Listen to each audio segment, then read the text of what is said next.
KwaZulu-Natal. Thank you, Reva. Over to you. Oh, thank you, Marion, so much. Well, tonight, this Kabbalat Shabbat, our parasha is Achrei Mot, and it actually means after death. Now, before we discuss a little bit about that tonight and in much more detail tomorrow morning, Passover may have just ended, but it's not too early, is it, to talk about Yom Kippur, which is part of this parasha. In fact, it's two major themes. One, very sadly, is the death of the sons of Aaron, who died young men mysteriously. It was their first day in the priesthood, and they brought what we call a strange fire, and it consumed them, and they died. But we're going to be discussing more of that tomorrow.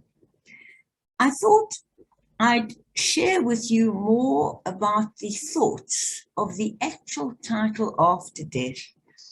And this time I've been influenced by reading two of our own great rabbis, Baruch Hashem, very much alive and very inspirational.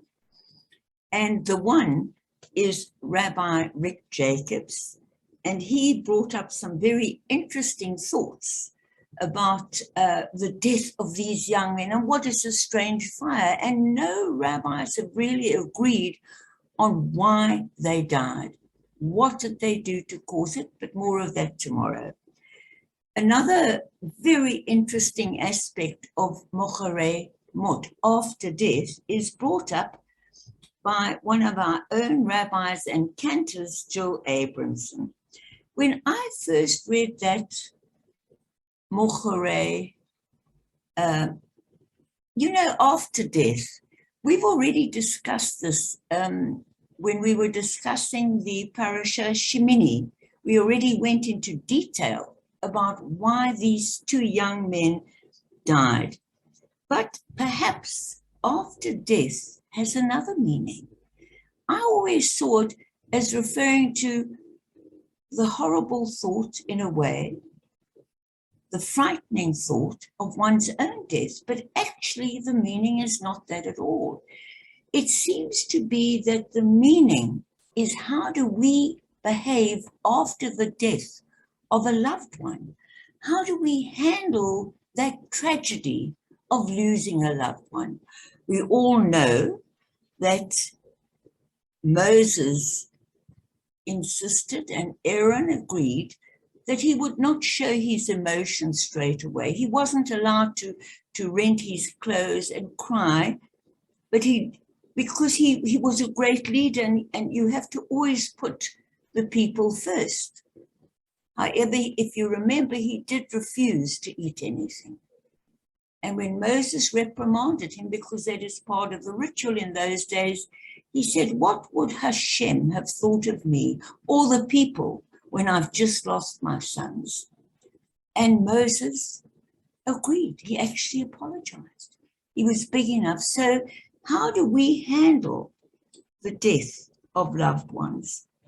Normally, death is more associated before this horrific plague we've been through, and before this tragedy in Ukraine. It's more associated, by and large, with people who've reached an older age, or tragically also people who die of illness. But all around us, you and I, through the last 2 years, have seen deaths that have nothing to do with age or even a predetermined illness, but just people dying from COVID-19. Yes, they say those with comorbidities, and how we've weathered these 2 years together, especially surrounded in so many ways by this tragic, horrific loss of loved ones, of friends, and even people we don't know. So this Rabbi Cantor Jill Abramson she brings up a new term because people are trying to realign their thinking. We are living in an era that in 2 years, the entire world we knew before has changed. It'll never be the same again. And that is when you go through a great disaster or a great revolution, like the French Revolution, with war and pestilence and hunger and famine. You look for the good. Human beings are hardwired by Hashem to survive. The same as a tiny little seed falling into the smallest crack with a drop of water will push up between those stones. That is actually the human race. And Hashem has built in us that desire to survive. Yes, we know in COVID-19, people have died, innocent, wonderful people, as in this war with Ukraine, as in all conflicts, and in the Shoah. It's horrific what they call collateral damage. But how do you and I handle that, the ones who, Baruch Hashem, at this point, have been left behind? So researchers have also said what makes a person more resistant to living to death, to living longer, let's say. Yes, we know all about exercise, we know all about eating well, we know all about doing whatever we can, taking vitamins, etc., to stay healthy, to fight off any disease we may get, be it COVID-19 or something else. And yet they have found that many people throughout the ages, why do some live to 120, urine, Baruch Hashem, and why do others not? When I was still working in the UK in the 80s, they did a study there, and it's come back today, to say that, you know, the insurance companies were quite wrong to allocate people to certain age groups and certain risks, because people had found even then that when you put one person, let's say of 70, who was alive, bright, full of vigor, and you made them do all the physical tests, they might have a real age of about, I don't know, 40. Whereas you might take a young person of 30 who had led a very bad life, who overate, who wasn't active, and most of all, who wasn't mentally active. And their profile would be a man of 70 or 80. And so the scientists already for years have known there is a huge difference between a biological age and your real age. However, now they are looking at something else. And they've brought up the most funny term, and this is what I found in this drosha by this lady Cantor. It's called gerotranscendence. I don't like that, but it says overcoming older age. I don't even like that, but it's very interesting that this has come up now in this era. The core of this theory suggests that normal human aging includes a range of vital and overlooked components. And that is how the person thinks, how they feel, the goals they've got in their life, and the passion for those goals. You know, it's not true that hard work will kill you. That and I'm pleased that these scientists are saying it now.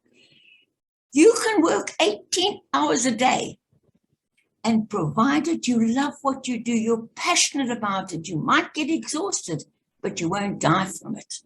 But you work in a 9-to-5 job or a 9-to-7 job that you hate, that you resent going to work every morning, that you're doing it just for the money. And those are the people they found who die younger.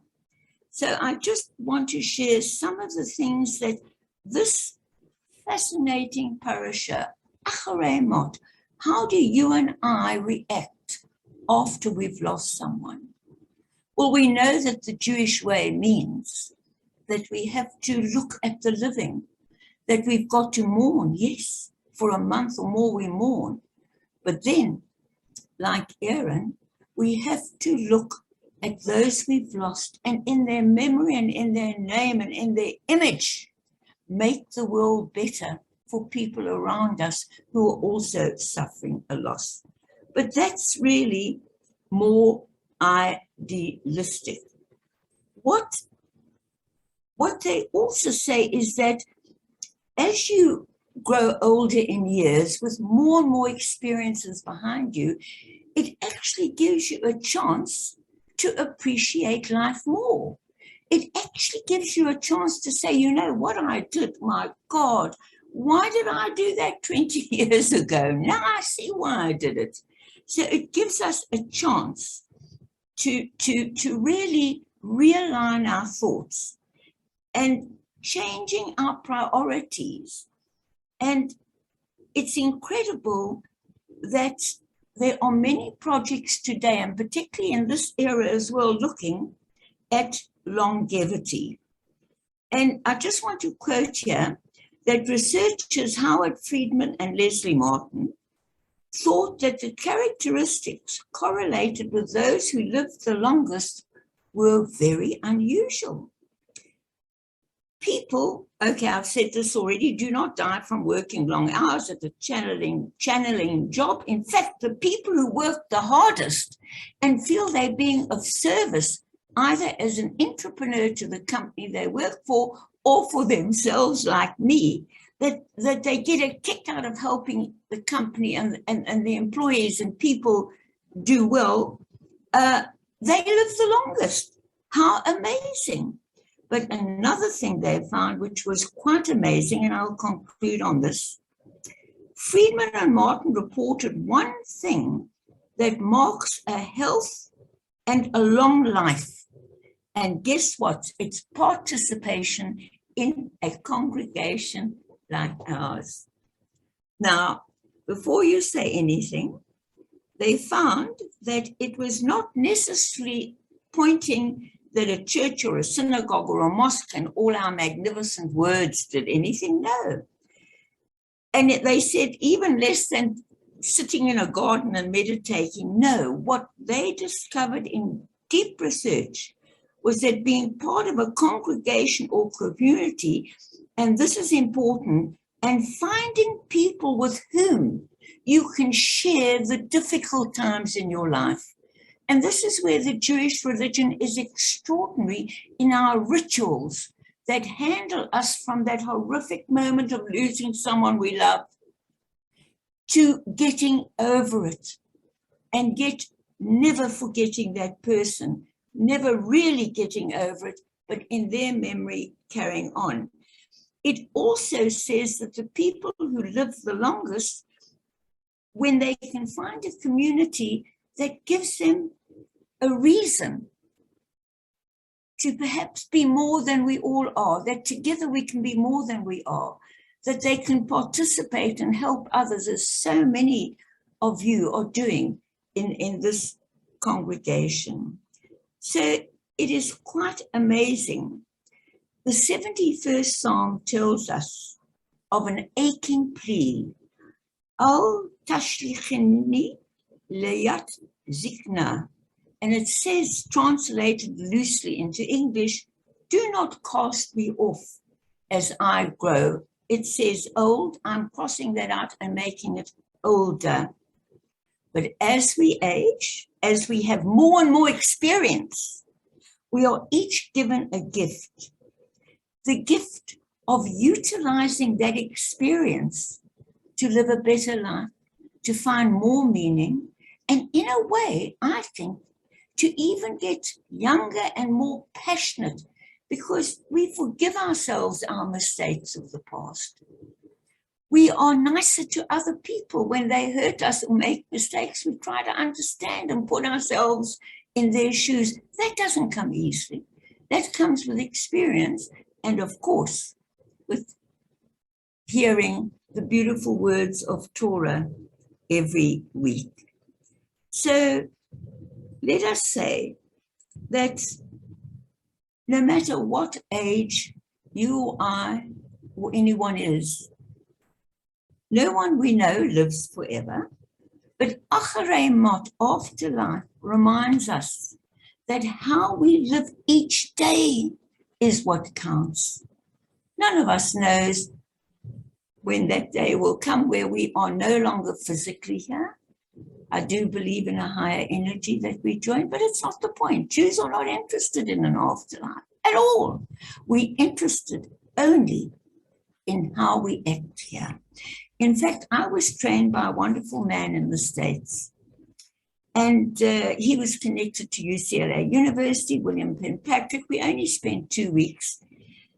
And he had a beautiful saying. He said, I don't even want to know about an afterlife, because all I know is that if I do everything I can now while I'm alive, correcting my mistakes as I have more experience, reaching out to others and growing and achieving my goals, but at the same time, those goals must benefit my employees or my students or other people or my nation or my country. And that reminded me perhaps exactly now what it means an older person. As you grow older, you actually get younger, more passionate, exciting. If you really understand that you have to have a cause, and all of us have a cause, and that cause has been deepened by the plague we've been through, by the loss of loved ones, and that's human and animal, and also by the horrific loss that we're seeing in Ukraine. We've been deepened as human beings to search for a meaning, to make each day more meaningful than before. And just as that great Zionist leader, Theodore Herzl, said, he wrote a book, and it was called Alter Neuland, Old New Land, because out of the new ultimately comes the old, and out of the older ultimately comes the new again, with new ideas, new thoughts, and new love for the next generation. Shabbat Shalom. Back